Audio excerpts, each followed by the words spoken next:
राजस्थान विधानसभा के बजट सत्र में आज सदन की कार्यवाही प्रश्नकाल के साथ शुरू होगी। ऐसे में आज तारांकित और अतारांकित प्रश्नों की सूची में कुल 42 प्रश्न शामिल हैं। ये प्रश्न गृह, वित्त, शिक्षा, पशुपालन, राजस्व, पर्यटन, उच्च शिक्षा, आपदा प्रबंधन, कृषि विपणन सहित कई विभागों से जुड़े हैं। बता दें कि प्रश्नकाल के दौरान 12 जिले में बाढ़ प्रभावितों की सहायता, ऊर्जा विभाग में कार्मिक विभाग के आदेशों की पालना, आरटीडीसी के होटलों का निजीकरण, रामगढ़ बूंदी टाइगर रिजर्व के लिए बजट का आवंटन, अभियोजन स्वीकृति के लंबित प्रकरण और आवासन मंडल के आवासों के आवंटन से जुड़े प्रश्नों पर चर्चा होगी।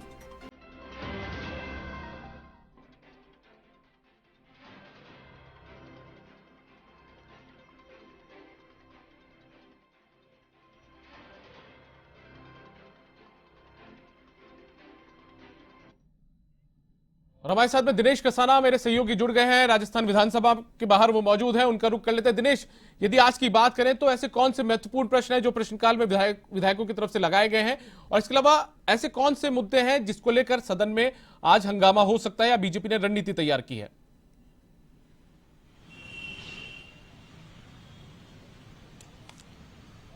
देखिए दीपक, सुबह 11 बजे प्रश्नकाल के साथ सदन की कार्यवाही प्रारंभ होगी, लेकिन बहुत सारे प्रश्न आज विधायकों की ओर से लगाए गए हैं। कुल तारांकित और अतारांकित प्रश्नों की सूची में 42 प्रश्न हैं, जिनमें अभियोजन स्वीकृति के जो लंबित प्रकरण है वो मुख्य रूप से जिस पर हंगामा हो सकता है। इसके अलावा आवासन मंडल के आवासों से जुड़ा हुआ प्रश्न है, और भी बहुत सारे प्रश्न हैं जो तारांकित प्रश्नों की सूची में शामिल है। इसके अलावा मुख्य रूप से जो विपक्ष की ओर से रोज एक मुद्दे पर सदन में सरकार को घेरने का काम किया जाता है, उस पर भी हम बात करेंगे।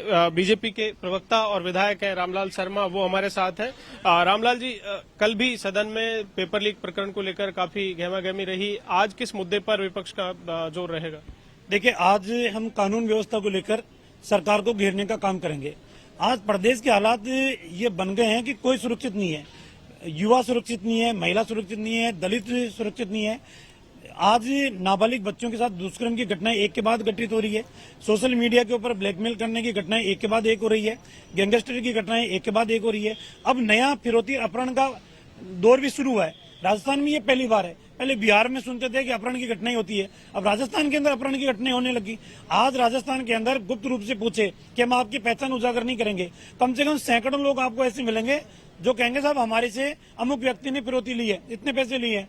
सरकार का ऊपर विश्वास नहीं है, आमजन का पुलिस के ऊपर विश्वास नहीं है। एन प्रकरण बदमाशों को पैसे देकर अपनी जान बचाने का काम कर रहे हैं। तो ये एक खौफनाक माहौल प्रदेश के अंदर बन गया है। ये माहौल चेंज होना चाहिए।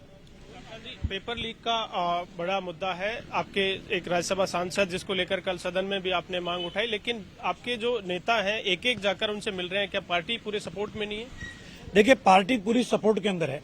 हमारे विधानसभा के अंदर भी हमने इस मुद्दे को कल फिर से जोरदार तरीके से उठाया है।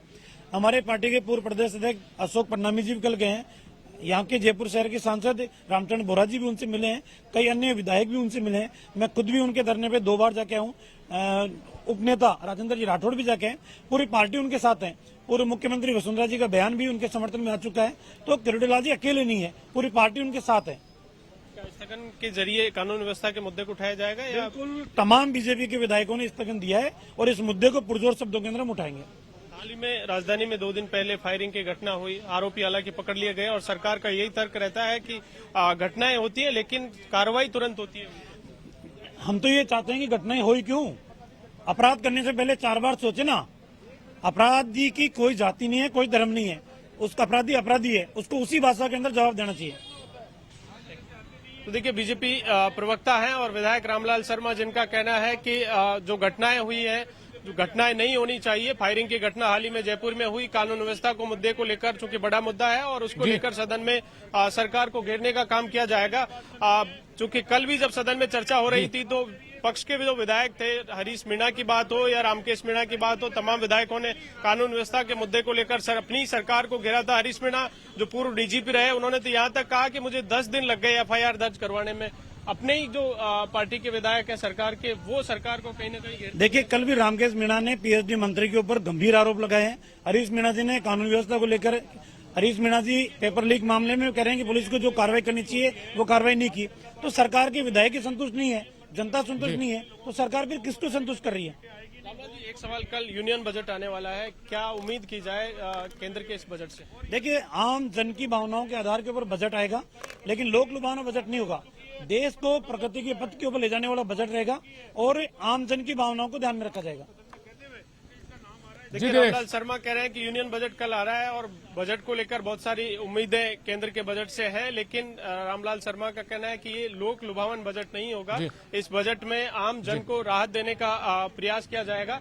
सरकार की ओर से भी जो पक्ष है वो भी हम उनका भी यहाँ पर लेंगे। महेंद्र चौधरी उप मुख्य सचेतक है, वो भी हमारे साथ हैं। किस तरह से विपक्ष के जो आरोप हैं उनका जवाब यहाँ पर सदन में दिया जाएगा। रामलाल शर्मा कह रहे हैं कि आज कानून व्यवस्था का बड़ा मुद्दा है, उस पर सरकार को घेरा जाएगा। रामलाल जी के पास में तो एक प्रवक्ता होने के नाते इनकी मजबूरी है, इनको सजा सजाया सा यहाँ पर कपड़े पहना के भेजा जाता है कि आपको यहाँ पर बोलना है। इनकी मजबूरी है, इनको पता ही नहीं है। ये तो सरकार के खिलाफ चुनाव लड़े हुए हैं यूनिवर्सिटी के अंदर, एबीवीपी के खिलाफ के अंदर। बीजेपी की जो परिभाषा तो अब सीखने जा रहे हैं ये, इनको ज्यादा इसका अनुभव नहीं है और ये सदन में घेरने की प्रकार की बात करते हैं। मुझे अफसोस होता है इस बात के लिए। घेरना किसको कहते हैं? घेरना वो होता है जो सदन ठप हो जाता है, सड़कें जाम हो जाती है, सरकार को सोचना पड़ता है। वो 5 आदमी आगे बेल में हाउलड़ कर दिया, स्पीकर साहब ने थोड़ा सा खींच के देख लिया, जितने में भग जाते हैं। ये कोई घेराव होता है इनका? ये किसी प्रकार का मुद्दा है? कोई मुद्दा नहीं है इनके पास के अंदर। लॉ एंड ऑर्डर के अंदर गिरफ्तारियां हो चुकी है, पेपर लीक मामले के अंदर गिरफ्तारियां हो चुकी है, कानून अपना काम कर रहा है।